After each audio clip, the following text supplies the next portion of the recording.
Hello guys, myself Ashok Kumar. I'm currently pursuing BTech in VV8 Engineering College, and now I'm taking a seminar video on arrow functions in front-end development. Let's see the topic, and let's know about the arrow function in JavaScript. What is arrow function? Arrow function is a coincident way of writing JavaScript functions in shortest way.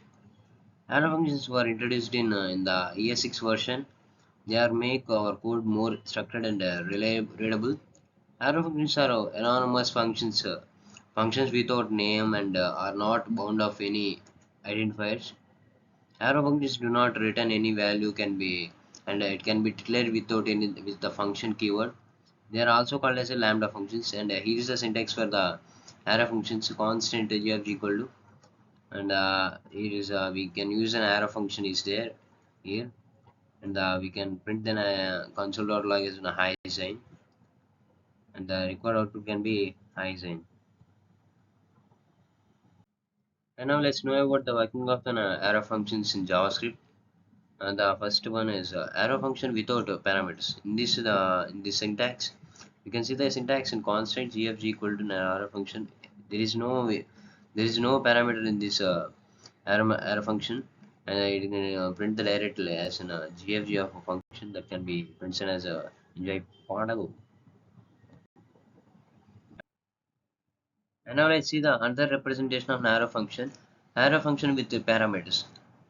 Let's see an example. In this below example, there are three parameters are there, x, y, z, and these x, y, z can have the values as 10, 20, 30, and these values can be written by these values, and the required output can be x plus y plus z. That means 10 plus 20 plus 30 plus we can get an as 60.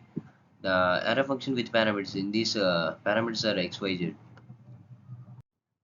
And let's see the another representation of an arrow function with the default parameters. As you know that arrow function can be represented as with without parameters, with parameters, and it's now with the default parameters.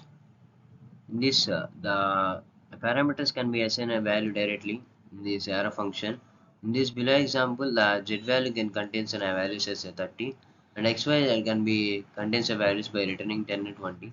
And the resultant value can be 10, 20, 30. It is an output, and by default parameters you can directly assign a value to the parameter. And now let's see the advantages of an arrow function. Arrow functions can reduce the size of the code. It returns the statement and function brackets and are optional for single line functions. It increases the readability of the code. Arrow functions provides a legally this binding. This means they inherit the value of this from the enclosing scope. This feature can be advantageous and when dealing with the event listening or callback functions where the value of these can be uncertain. And limitations of an arrow function. Arrow function do not have the property of prototype property.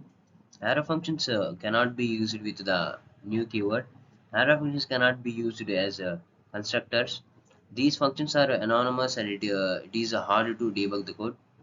Arrow functions cannot be used as generator functions that use the yield keyword, multiple values over time. And these are the limitations and advantages of an arrow functions. And here is the ending. And thank you for giving this opportunity. And my name is M. Ashok Kumar, and my roll number is 21BQ18055E5. I'm from TAT CSCC. Thank you.